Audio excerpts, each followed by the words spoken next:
जइयै देबे आरजेडी के भोटावा रे। लभरवा गेल है कमाए ले कलकत्तावा रे।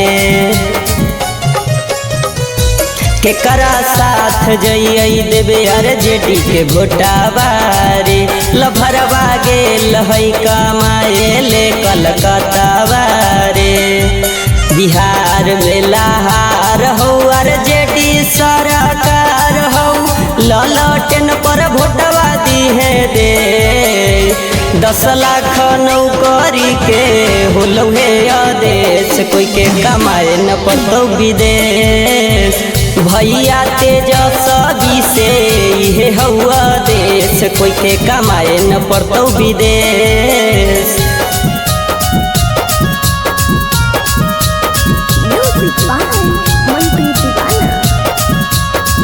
भैया तेजस्वी से इहे हौआ देश। कोई के कमाए न पड़तौ विदेश।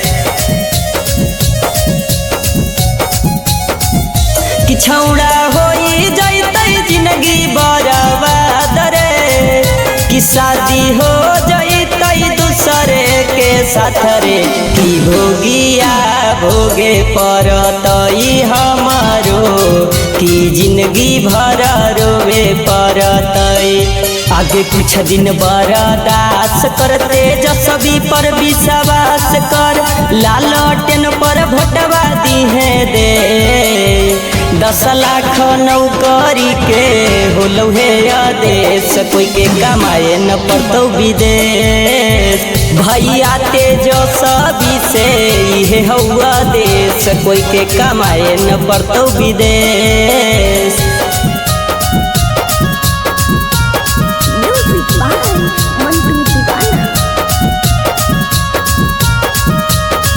भैया तेजस्वी से इहे हौआ देश। कोई के कमाए न पड़तौ विदेश। छौड़ा पढ़ लिख के होलही बेकार रे।